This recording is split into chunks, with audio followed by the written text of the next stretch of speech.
Véritable success story de la radio Espace Guinée, les Grandes Gueules, détentrices des meilleurs scores radio en Guinée, de la meilleure émission talk show, a donné le créneau horaire du départ au bureau et du retour à la maison, récoltant depuis des années consécutives le titre d'émission la plus écoutée en Guinée, toutes catégories confondues. Un grand total de plus de 5 millions d'auditeurs ont été fidèles au talk show Les GG, diffusé jour après jour sur toutes les stations du réseau Adafo Média de 9h à 10h30, un exploit qui restera longtemps dans les annales de la bande FM en Guinée. Voilà, nous repartons sur le terrain. Un autre Souma, Aboubakar. Bonjour, monsieur Aboubakar Souma. Bonjour, mon frère ami, comment ça va? Ça va très bien, et vous?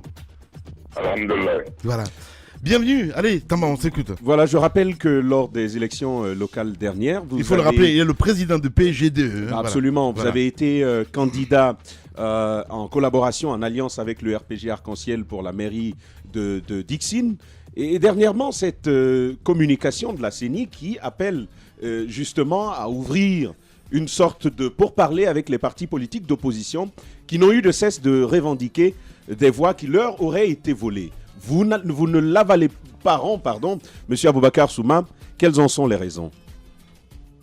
Bon, moi je pense que chaque institution de la République est créée par les lois. Elles sont gérées par les lois. Elles aussi, elles doivent obéir aux lois de la République. Lors des élections communales, selon la loi organique appelée Code électoral révisé, dans son article 114, le contentieux électoral, alinéa 2, lors des communales, s'il y a des contestations, les présidents des commissions administratives de recensement des votes doivent envoyer au niveau des juridictions, les tribunaux de première instance, dont les jugements ne doivent connaître aucun recours. Et dès que le jugement est rendu, le jugement prend et revêtu de l'autorité de la chose jugée, ni le président de la République, moins le président de la CENI, n'importe quelle autorité du pays ne peut revenir sur une décision de justice qui a requis l'autorité de la chose jugée.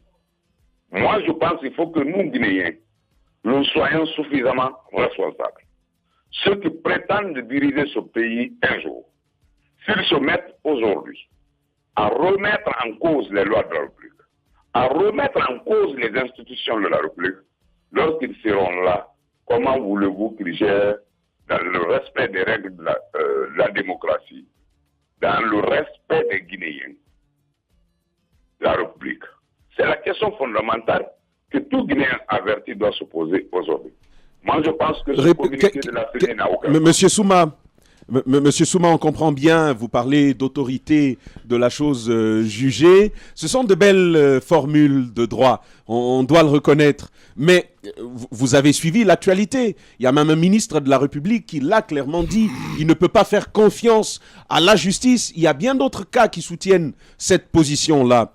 Comment continuer à faire confiance à la justice qui ne rend pas justice d'après l'opinion la plus courante en République de Guinée, se faire voler des voix de cette façon-là, et vous, qui avez naturellement participé à ces élections, vous cautionnez, vous jugez, vous indexez donc cette opposition d'être une opposition non républicaine. Je dis que tous ceux qui ont des comportements comme ça, ce sont des comportements non républicains. Allez-y dans certains bureaux de vote, notamment à Ratoma, vous verrez que le nombre de votants, il y a plus de 100 voix de différence entre le nombre d'inscrits et le nombre de votants dans ces bureaux de vote. Donc, s'il y a aujourd'hui fraude qu'on parle au cours de ces élections-là, je pense qu'il soit de parti de l'opposition, qu'il soit de parti de la mouvance, qu'il soit des alliés par-ci, par-là, les gens n'ont pas respecté les lois de la République. Mais une fois qu'une loi est votée, elle est applicable à tous et tout le monde doit accepter la loi. C'est là le problème. Si aujourd'hui les gens disent qu'ils n'ont pas confiance à la justice, peut-être ils peuvent importer la justice française ou anglaise. Mais nous pensons que Nous devons avoir confiance en notre justice. C'est vrai que la solution pour vous, c'est quoi, monsieur Abakar Souma? Que des gens qui ont suivi quand même le processus électoral, avocats et huissiers à l'appui, qui ont attesté naturellement de fraudes majeures, de fraudes électorales majeures, acceptent tout simplement un verdict qui ne leur donne pas raison. C'est ça votre position, que l'on ferme les yeux et donc que l'on suive aveuglément donc ces lois dont vous parlez. Alors, ces contentieux électoraux au niveau des tribunaux. Je crois qu'on a envoyé parce qu'on nous contestait. Si vous prenez le cas de Dixine, le résultat de Dixine a été proclamé qu'après le jugement du tribunal de première instance de Conakry 2, qu'on appelle le tribunal de première instance de Dixine. Vous prenez beaucoup d'autres cas, c'est lorsque la justice a rendu le jugement que le président de la CENI, conformément à la loi, a proclamé les résultats définitifs. Si les Guinéens que nous sommes, nous n'avons pas confiance en notre justice, nous n'avons pas confiance en nos magistrats, voulez-vous qu'on aille au Mali, Bamako ou au Sénégal pour importer les magistrats? Si c'est le cas, les gens n'ont qu'à le faire. Quel est le Guinéen qui n'a pas été victime d'une chose ou d'une autre en Guinée? Je veux bien le savoir. Mais nous ne pouvons pas continuer à remettre les lois de la République en cause, à remettre nos institutions en cause pour satisfaire les besoins politiques inavoués. En clair, vous êtes contre cet accord politique qui se dessine, qui veut que les résultats de certaines circonscriptions soient réexaminés. En clair, vous vous élevez contre... Je m'élève contre cette décision et cette démarche parce qu'un accord politique n'est pas supérieur aux lois de la République. Je vous apprends que la loi électorale est une loi organique qui est votée par les 2/3 de l'Assemblée nationale. Ce n'est pas une loi ordinaire. Lors de vote de ce code électoral révisé, nous avons soulevé les contestations. J'ai été l'un des seuls à ne pas voter cette loi parce que je savais que cette loi avait des lacunes, avait des dispositions qui n'étaient pas en faveur des Guinéens de façon générale. Monsieur Souma. Ceux qui disent aujourd'hui qu'ils n'ont pas confiance ou qui ne veulent pas respecter cette loi, c'est ceux-là hier qui l'ont voté à l'unanimité. Alors, alors, comment voulez-vous, si cette loi est appliquée aujourd'hui sur eux, qu'ils reviennent encore pour dire non, il faut des accords politiques. Un accord politique est-il supérieur à une loi de la République?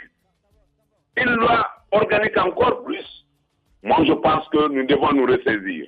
Si nous avons la prétention de gérer ce pays demain, c'est aujourd'hui qu'il faut donner l'exemple du respect de la loi des lois de la République.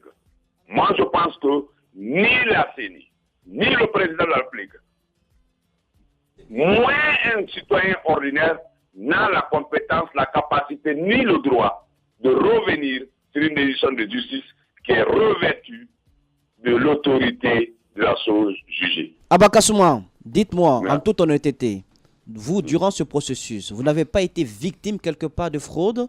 Deuxième question. Nous avons été victimes. D'accord, merci. Alors, nous avons contesté, notamment dans les quartiers de Rafia Minière 1, dans les quartiers de Rafia Minière 2, dans les quartiers de Rafia Minière Centre, dans les quartiers de Rafia 1, dans les quartiers de Cité Minière. Oui. Nous avons contesté.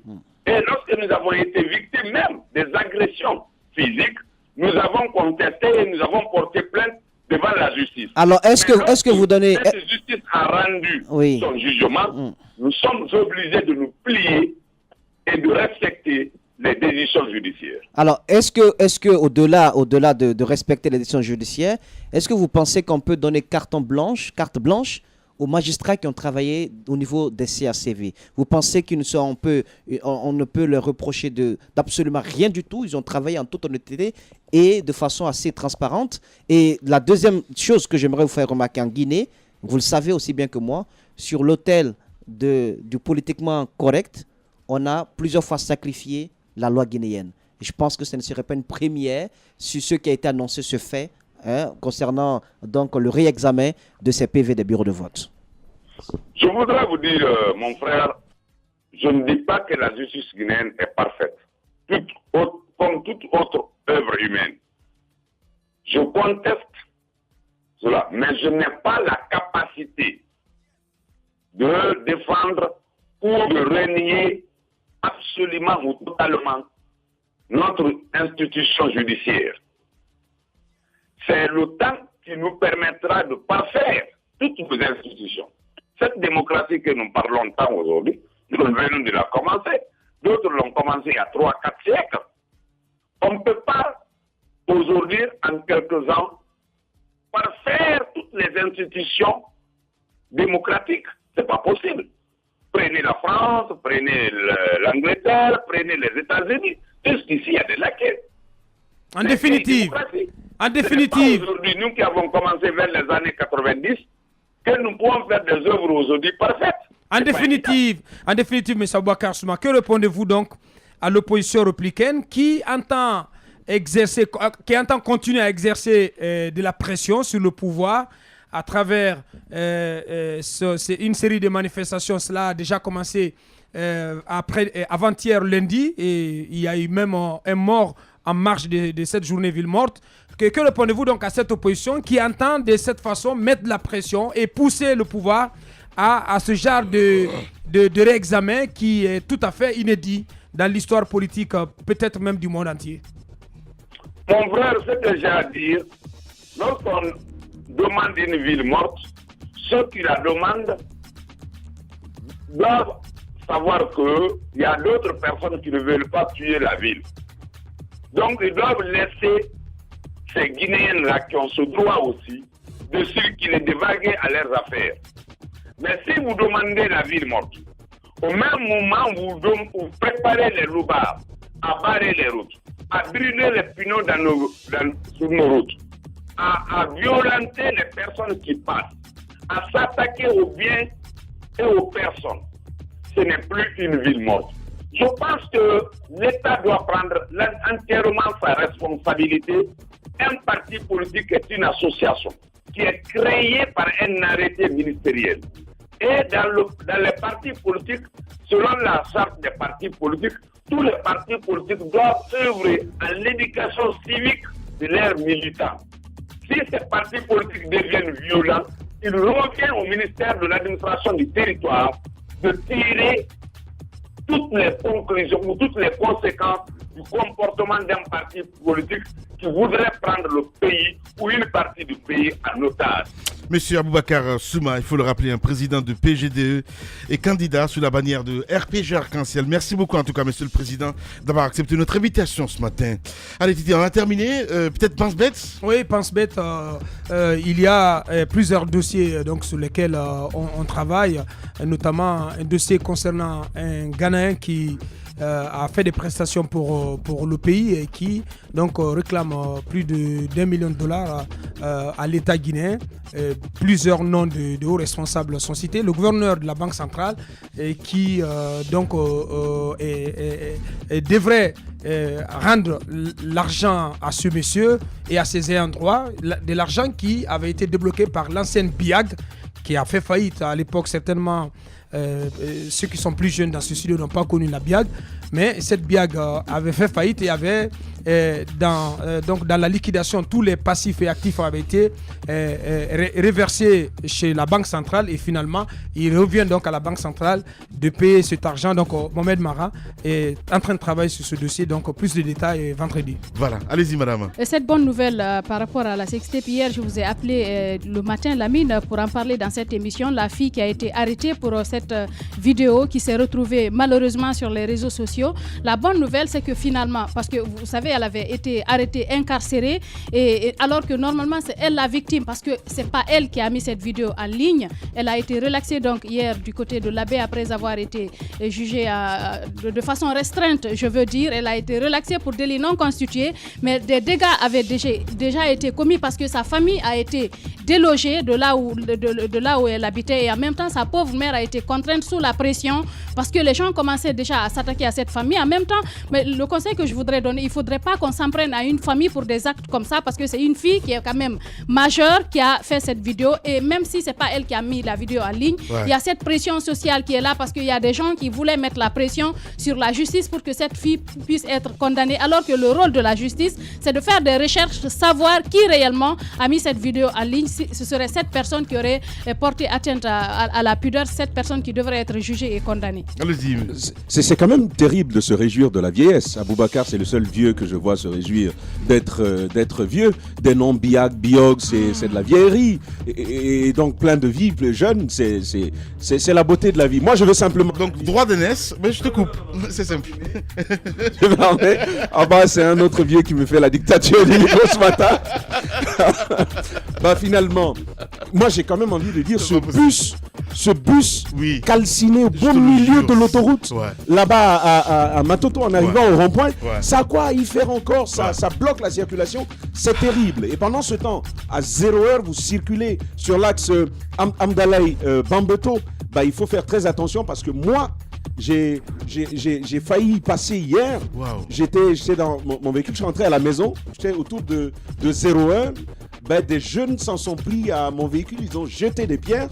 Bah, Dieu merci, j'ai eu la main très agile et ça a permis d'échapper à ces jets de pierre. La violence se poursuit, même après 0h sur cet axe, c'est terrible. Merci beaucoup, mon cher Tama. Merci à vous, à l'international. Grand merci à tous ces techniciens, Mamoudou Kondé à la réalisation, à Ibrahim Assouri 5 Souma, à Lucène Kamara, c'est bien cela, voilà, il était là.